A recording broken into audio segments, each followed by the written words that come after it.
কোরিয়ার সিউল শহরে ঘটে যাওয়া একটা সত্য ঘটনা, যেখানে এতিম একটি মেয়ে বান্ধবীর বাসায় থেকে পড়াশোনা করত। কিন্তু এই বান্ধবীর ছিল বয়ফ্রেন্ড। একদিন গভীর রাতে বান্ধবীর বয়ফ্রেন্ড 44 জন বখাটে ছেলে পেলে নিয়ে তার বাসায় আসে আড্ডা দিতে। আর তখনই তারা কিছু ভয়ঙ্কর মাদকদ্রব্য সেবন করে বসে। আর ওই 44 জন ছেলে এই একটি মেয়ের উপরে নারকীয় অত্যাচার চালাতে শুরু করে। কিন্তু এখন দেখার বিষয় হচ্ছে এই অত্যাচারের শেষ পরিণতি কি হয়। গল্পের শুরুতেই আমরা দেখতে পাই হান গংজু নামের এক সাধারণ স্কুল পড়ুয়া মেয়েকে। একদিন স্কুলের শিক্ষকেরা হঠাৎ করেই গংজুকে কমন রুমে ডেকে পাঠায়। ঘরে ঢুকতেই তারা গংজুকে নানা ধরনের কঠিন প্রশ্ন করতে শুরু করে। কিন্তু সব প্রশ্নের উত্তরে গংজু শুধু একটা কথাই বলে, আমি যে কোনো সাধারণ শব্দের ভেতরে মিউজিককে অনুভব করতে পারি। আমি গান গাইতে খুব ভালোবাসি। তার এই একটিমাত্র কথা থেকে বোঝা যায় মিউজিক আর গান গাওয়া গংজুর জীবনে কতটা প্রিয় ছিল। কিন্তু শিক্ষকেরা যখন তাকে দোষী প্রমাণের চেষ্টা করছিল, তখন গংজু স্পষ্ট জানিয়ে দেয়, আমি বিন্দুমাত্র কোনো অন্যায়ও করিনি। নিজের চোখে নিজের জীবনের উপর অন্যায় হতে দেখেও নিষ্পাপ মেয়েটির এই সত্য কথাটা শোনা মাত্রই টিচাররা বিন্দুমাত্র মায়া না দেখে তাকে সোজা স্কুল থেকে বের করে দেয়। কিন্তু প্রশ্ন হলো, একজন ভিকটিম হওয়া সত্ত্বেও কেন গংজুকে স্কুল ছাড়তে হলো? শিক্ষকরাই বা কেন এমন নির্দয় আচরণ করলো? তা জানার জন্য ভিডিওটি শেষ পর্যন্ত দেখতে হবে। সেদিন স্কুল থেকে তাড়িয়ে দেওয়ার পর গংজু সিদ্ধান্ত নেয় যে শহর তাকে অপমান ছাড়া আর কিছুই দেয়নি, সে আর সেই শহরে থাকবে না। সে অন্য একটি অচেনা শহরে শিফট হওয়ার জন্য নিজের প্রয়োজনীয় জিনিসপত্র ব্যাগে গোছাতে শুরু করে। ঠিক তখনই সেখানে এসে হাজির হন তার স্কুলের শিক্ষক মিস্টার লি। গংজুকে ব্যাগ গোছাতে দেখে মিস্টার লি বলে, গংজু, তুমি শুধু তোমার খুব প্রয়োজনীয় জিনিসগুলো এখন আগে ব্যাগে নাও, বাকি জিনিসপত্র পরে তোমার বাবা অন্য শহরে পাঠিয়ে দেবে। কিন্তু গংজু মনে মনে জানতো যে বাবা তাকে এই অবস্থায় একা ফেলে চলে গেছে, সে আর কখনো কোনো কিছু পাঠাবে না। তা সত্ত্বেও মিস্টার লি তার অসহায় অবস্থা দেখে তাকে নতুন একটা শহরে নিয়ে যাওয়ার সিদ্ধান্ত নেয়, যেন অন্তত সেখানে সে একটু শান্তিতে বাঁচতে পারে। মিস্টার লি ছিল সেই স্কুলের একজন সৎ শিক্ষক। সে বিপদের দিনও গংজুর পাশে এসে দাঁড়িয়েছিল। সে চায়নি একটা অন্যায়ের শিকার হয়ে এই নিষ্পাপ মেয়েটির পড়ালেখা বন্ধ হয়ে যাক। তাই সে গংজুকে অন্য এক অচেনা শহরে নিয়ে গিয়ে একটা নতুন স্কুলে ভর্তি করার ব্যবস্থা করে। কিন্তু নতুন শহরে গংজুর মাথা গোঁজার মতো কোনো আশ্রয় ছিল না। তাই মিস্টার লি বাধ্য হয়ে তাকে নিজের বৃদ্ধা মায়ের বাড়িতে নিয়ে যায়। প্রথমে মিস্টার লির মা একটি অচেনা অপরিচিত মেয়েকে নিজের বাড়িতে জায়গা দিতে একদমই রাজি হয় না। কিন্তু ছেলের বারবার জোরাজোরিতে শেষ পর্যন্ত সে রাজি হয়।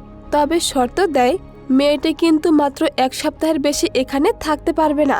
লি তাতে রাজি হয়ে যায়, কারণ 7 দিন সময় পেলে সে গংজুর জন্য স্থায়ী কোনো থাকার জায়গা খুঁজতে পারবে। তবে নিজের মাকেও মিস্টার লি গুণাক্ষরও জানতে দেয়নি গংজুর পরিচয় কি, কিংবা তাকে কেন পুরনো স্কুল থেকে বের করে দেওয়া হয়েছিল। পরদিন সকালে গংজু তার নতুন স্কুলে চলে যায়। ক্লাসের টিচার তাকে সহপাঠীদের সাথে পরিচয় করিয়ে দেয়। ক্লাস শেষ হওয়ার পর গংজু সোজা একটি সাইবার ক্যাফেতে চলে যায়। সেখানে বসে একটি পুরনো ফোন নাম্বার দিয়ে সে ইন্টারনেটে তার মাকে খোঁজার আপ্রাণ চেষ্টা চালায়। আসলে বহু বছর আগে গংজুর মা তাকে ও তার বাবাকে ছেড়ে অন্য কোথাও চলে গিয়েছিল। গংজু কোনো এক সূত্রে জানতে পেরেছিল গত 3 বছর ধরে তার মা এই শহরে বসবাস করছে।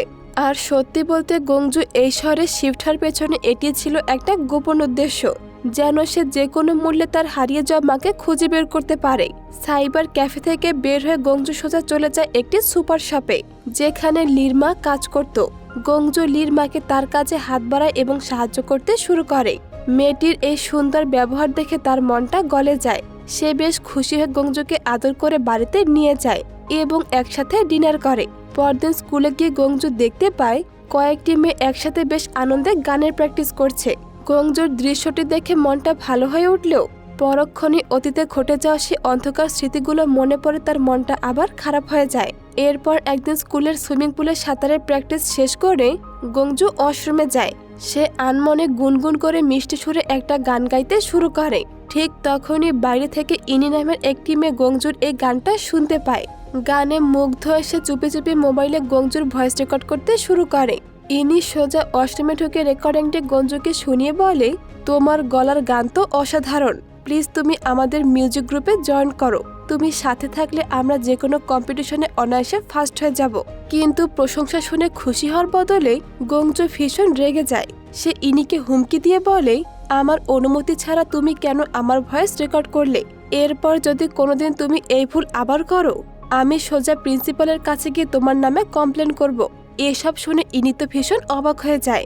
সাধারণত কেউ প্রশংসা করলে মানুষ তো খুশি হয়, কিন্তু গংজুর এমন অদ্ভুত আচরণের কারণ সে কিছুতেই বুঝে উঠতে পারছিল না। তবে গংজু যতবার তাকে দূরে ঠেলে দেয়, ইনি কিন্তু হাল ছাড়ে না। সে বারবার গংজুকে বন্ধুদের সাথে কথা বলতে মানানোর চেষ্টা করে। বিরক্ত ও আতঙ্কিত হয়ে গংজু এক পর্যায়ে বেশ কড়া গলায় জানিয়ে দেয়, আমার থেকে একদম দূরে থাকবে।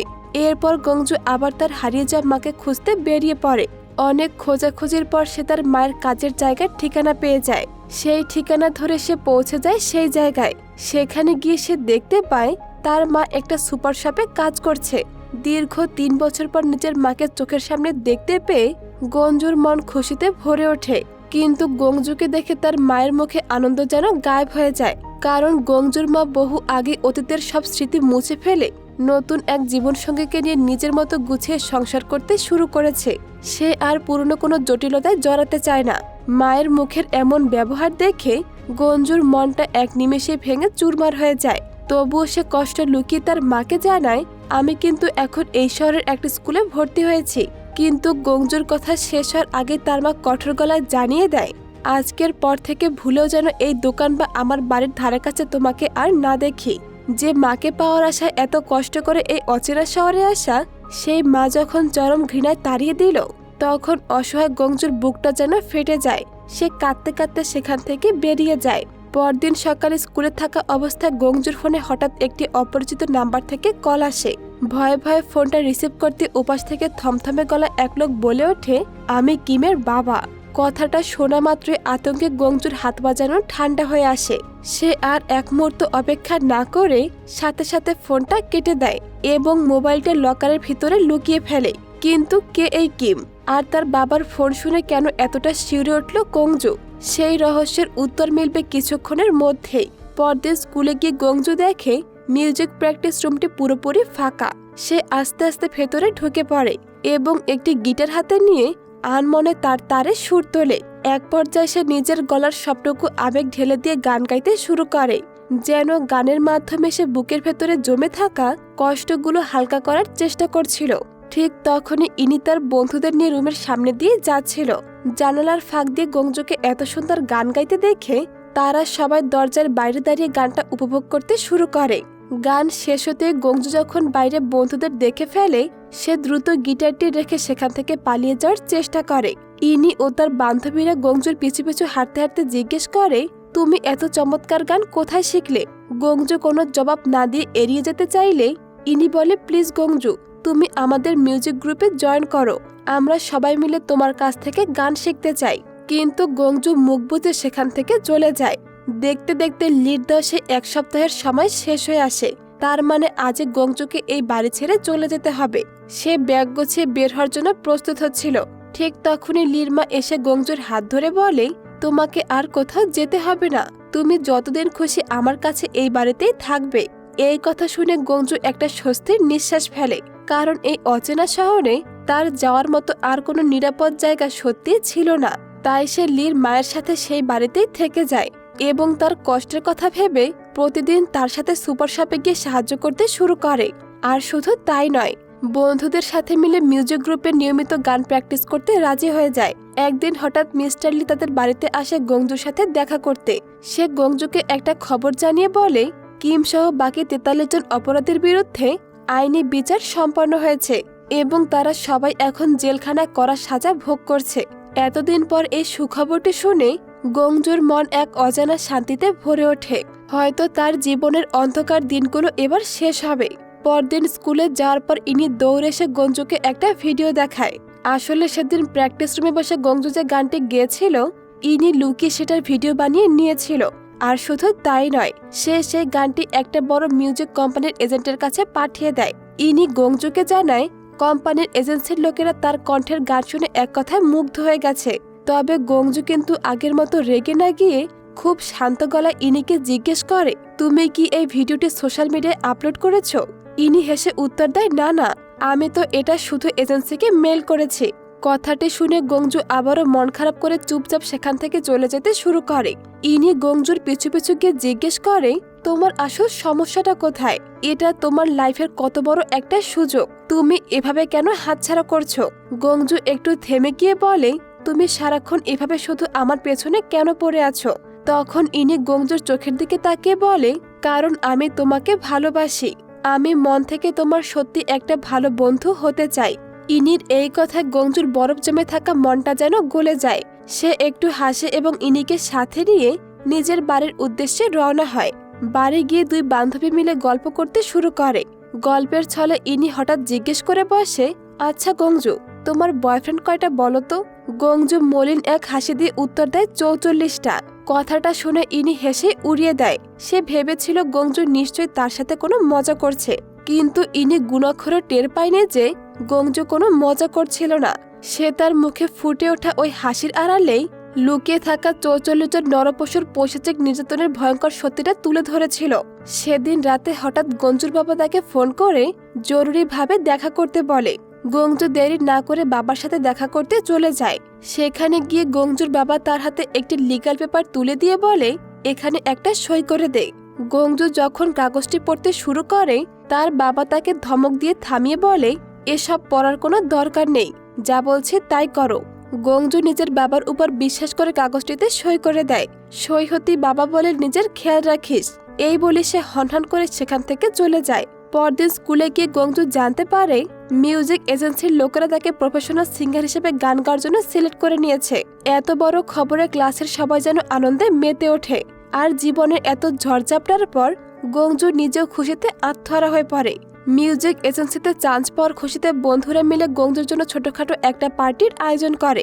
পার্টিতে সবাই যখন গল্প গুজবে মেতেছিল, ঠিক তখনই একটি মেয়ে গঞ্জুকে জিজ্ঞেস করে, গঞ্জু, তোমার জীবনের সবচেয়ে বড় স্বপ্নটা কি? গঞ্জু খুব সাধারণ গলায় উত্তর দেয়, আমার সবচেয়ে বড় স্বপ্ন আমি একদিন 25 মিটার পথ একটানে সাঁতার কেটে পার হব। তার এমন অদ্ভুত উত্তর শুনে সেখানে থাকা সবাই তো থ হয়ে যায়। 25 মিটার সাঁতার কাটা আবার কোনো মানুষের জীবনের শেষ স্বপ্ন হতে পারে নাকি? তবে পরিবেশটা নষ্ট না করে কেউ আর এই নিয়ে কথা বাড়ায়নি।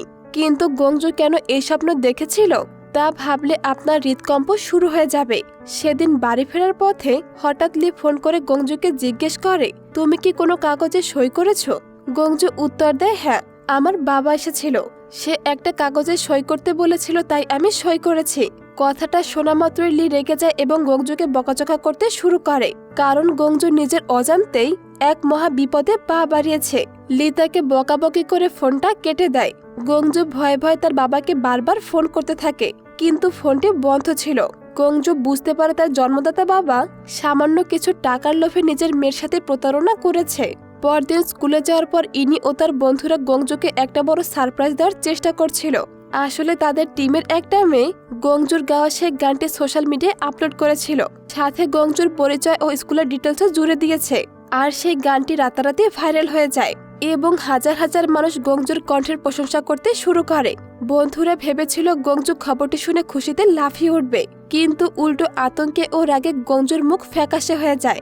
সে চিৎকার করে মেয়েটিকে বলে, পোস্টটা ডিলিট করো। মেয়েটি ডিলিট করতে রাজি না হয় তাদের মধ্যে ঝগড়া শুরু হয়ে যায়। গঞ্জু জানত সোশ্যাল মিডিয়ায় তার পরিচয় ফাঁস হওয়া মানেই নরক তার দোরগোড়ায় চলে আসা। ঠিক সেই মুহূর্তে ঘটে যায় সেই হাড়হিম করা ঘটনা। শ্রেণীকক্ষের দরজা ভেঙে একদল লোক ভেতরে ঢুকে পড়ে এবং গঞ্জুকে ঘিরে ধরে অশ্রাব্য ভাষায় গালিগালাজ করতে শুরু করে। তাদের প্রত্যেকের হাতে ছিল একটা করে পেপার। তারা গঞ্জুকে জোর করে সে কাগজে সই করার জন্য চাপ দেয়। আসলে এই লোকগুলো আর কেউ নয়, এরা হলো সে 44 জন নরপশুর বাবা মা। তারা তাদের সন্তানদের জেলখানা থেকে বের করানোর জন্যই অসহায় গঞ্জুকে জোরপূর্বক কেস তুলে নেওয়ার জন্য কাগজে সই করাতেই এসেছে। গঞ্জু কোনো মতে সেখান থেকে বাঁচতে দৌড়ে পালিয়ে গিয়ে একটা ফাঁকা ক্লাসরুমে ঢুকে ভেতর থেকে লক করে দেয় এবং সেখানে কাঁদতে শুরু করে। গল্পটা এতদূর শোনার পরেও হয়তো আপনাদের কাছে অনেক কিছু অস্পষ্ট মনে হচ্ছে, তাই তো? এবার আপনাদের সামনে একে একে খুলে যাবে এই নির্মম সত্যের গোপন সব অন্ধকার জট। ঘটনার সূত্রপাত হয় আরো কিছুদিন আগে। যখন গংজু তার শহরের একটি সুপার শপে পার্ট টাইম কাজ করত। একদিন সেখানে আসে সেই শপের মালিকের বখাটে ছেলে কিম। তখন শপে গংজু একাই ছিল। কিম কোনো টাকা পয়সা না দিয়েই গায়ের জোরে কয়েক প্যাকেট চিপস ও স্ন্যাক তুলে নিয়ে বাইরে চলে যায়। গংজু কাচের ওপার থেকে দেখতে পায় কিম সেগুলো নিয়ে বাইরে দাঁড়িয়ে থাকা তার বন্ধুদের সাথে আড্ডা দিচ্ছে। মালিকের ছেলে হয় গংজু তাকে কিছুই বলেনি। তবে সেই কিমের সাথে আবার গংজুর সবচেয়ে কাছের বন্ধু যিশু নামের একটি মেয়ের প্রেমের সম্পর্ক ছিল। যিশু আর গংজু একই ফ্ল্যাটে একসাথেই থাকতো। আর গংজুর অনুপস্থিতির সুযোগ নিয়ে কিম তাদের ফ্ল্যাটে এসে যিশুর সাথে আড্ডা দিত। গংজু বন্ধু যিশুর খাতিরে বিষয়টিকে খুব নর্মাল ভাবে মেনে নিয়েছিল, কিন্তু নিষ্পাপ মেয়ে দুটি গুণাক্ষরও টের পায়নি এই কিম তাদের জীবনকে চিরতরে তছনছ করে দেবে। গংজু তার বেস্ট ফ্রেন্ড যিশুকে সবসময় এই বখাটে ছেলেদের কাছ থেকে দূরে থাকার পরামর্শ দিত, কিন্তু জোর করার মতো সাধ্য গংজুর ছিল না, কারণ কিম আর তার সঙ্গীরা ছিল প্রচন্ড হিংস্র টাইপের। আর ওই শপের চাকরির মায়াও গঞ্জুকে নীরব থাকতে বাধ্য করছিল। একদিন কাজের ডিউটি শেষ করে ঘরে ফিরে গংজুর পা যেন থমকে যায়। সে দেখে কিম তার বন্ধুদের নিয়ে তাদের ফ্ল্যাটে মদ আর সিগারেটের আড্ডা বসিয়েছে।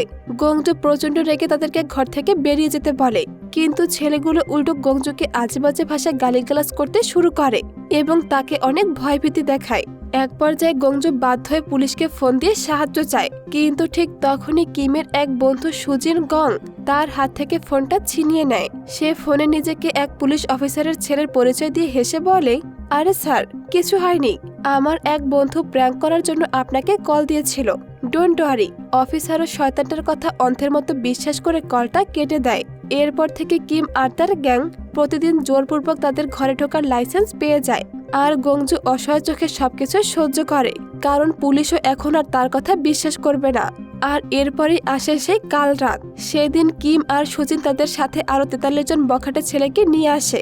সুজিন গোপনে একটি ড্রিঙ্কসের গ্লাসে অতিরিক্ত মাত্রায় করা ড্রাগস মিশিয়ে কিমের হাতে তুলে দেয়। কিম গংজুর কাছে গিয়ে ড্রিঙ্কসটি খাওয়ার জন্য অনুরোধ করে, কিন্তু গংজু রাজি হয় না।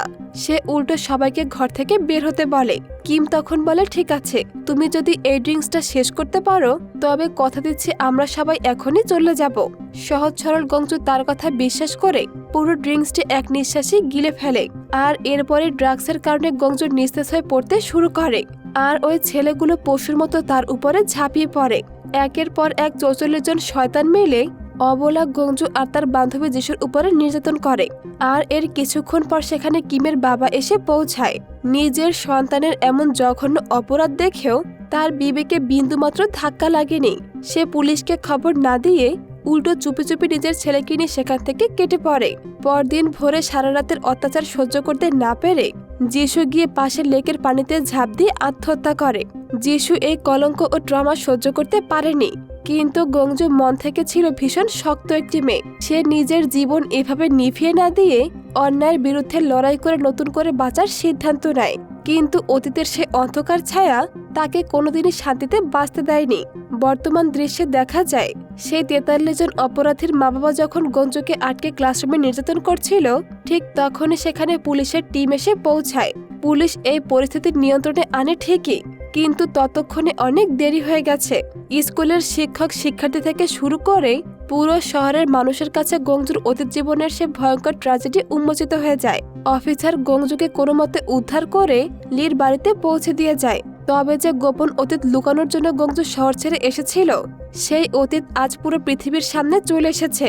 সব সত্যি সামনে আসার পর লির মাও জেনে যান গংজুকে কেন তার পুরনো স্কুল থেকে বের করে দেওয়া হয়েছিল এবং কেন সে ওই শহর ছেড়ে পালিয়ে এসেছে।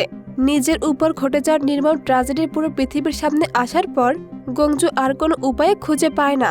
সে চায়নি তার এই অভিশপ্ত অতীত সারা জীবন তার পিছু ধাওয়া করুক। তাই আর কারো বোঝা না হয়ে সে নিঃশব্দে মিস্টার লির বাড়ি ছেড়ে অচেনা এক নতুন ঠিকানার উদ্দেশ্যে রওনা হয়।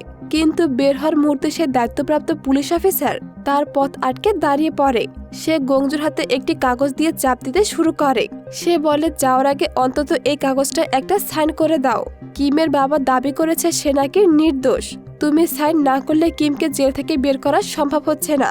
গংজু কিমের নাম শুনে এক মুহূর্তের জন্য থমকে দাঁড়ায়, কিন্তু পুলিশ অফিসারের কোনো উত্তর না দিয়ে সে সেখান থেকে চলে যায়। গংজু একের পর এক তার বাবাকে ফোন করে, কিন্তু ফোনটি এবারও বন্ধ ছিল। উপায় না পেয়ে সে লিকে কল দেয়। তখন মিস্টার লি গংজুকে একটা সত্য জানায়। গংজুর বাবা মিউজিক কম্পিটিশনের বাহানা দেখিয়ে গংজুর সই করা কাগজের বিনিময়ে এজেন্সির কাছ থেকে অনেক টাকা হাতিয়ে নিয়েছে। আর শুধু তাই নয়, সোশ্যাল মিডিয়ায় গংজুর অতীত জীবনে সে ভয়াবহ ট্র্যাজেডির কথা পুরো পৃথিবীর কাছে ছড়িয়ে পড়েছে। নিজের উপর হওয়া এই চূড়ান্ত অন্যায়ের পর গংজু বুঝতে পারছিল না এখন সে কোথায় যাবে, কিংবা তার বেঁচে থাকার আসলে আর কোনো অর্থ আছে কিনা। সে কোনো দিকে না তাকিয়ে শান্ত পায় একটা ট্রেনে উঠে বসে। ঠিক তখনই তার ফোনে বন্ধু ইনির একটা মেসেজ আসে। গংজু, আমরা যা করেছি তার জন্য আমাদের ক্ষমা করে দাও। তোমার সাথে যা কিছু ঘটেছে তাতে তোমার বিন্দুমাত্র কোনো দোষ ছিল না।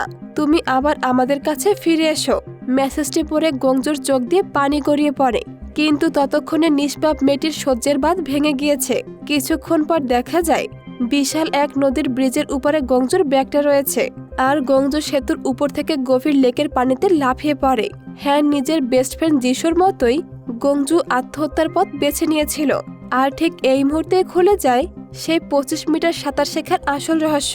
গংজু সবসময় ভাবত পানিতে ঝাঁপ দেওয়ার পর যদি কোনো কারণে মানুষের মন পরিবর্তন হয়ে যায় আর সে যদি সাঁতার না জানে তবে সে তো আর বেঁচে ফিরে আসতে পারবে না। তার বান্ধবী যিশু তো সাঁতার জানতো না। হয়তো পানিতে ঝাঁপ দেওয়ার পর যিশু বাঁচতে চেয়েছিল, কিন্তু সাঁতার না জানার কারণে সে আর কোনোদিন উঠে আসতে পারেনি। পানিতে তলিয়ে যাওয়ার মুহূর্তে যখন যিশুর মুখটা গংজুর চোখের সামনে ভেসে ওঠে, গংজুর মনে বাঁচার শেষ ইচ্ছাটা জেগে ওঠে। সে তার সবটুকু শক্তি ব্যবহার করে সাঁতরে পাড়ের দিকে উঠে আসার আপ্রাণ চেষ্টা করে। আর এর সাথে এই গল্পটি এখানে শেষ হয়ে যায়।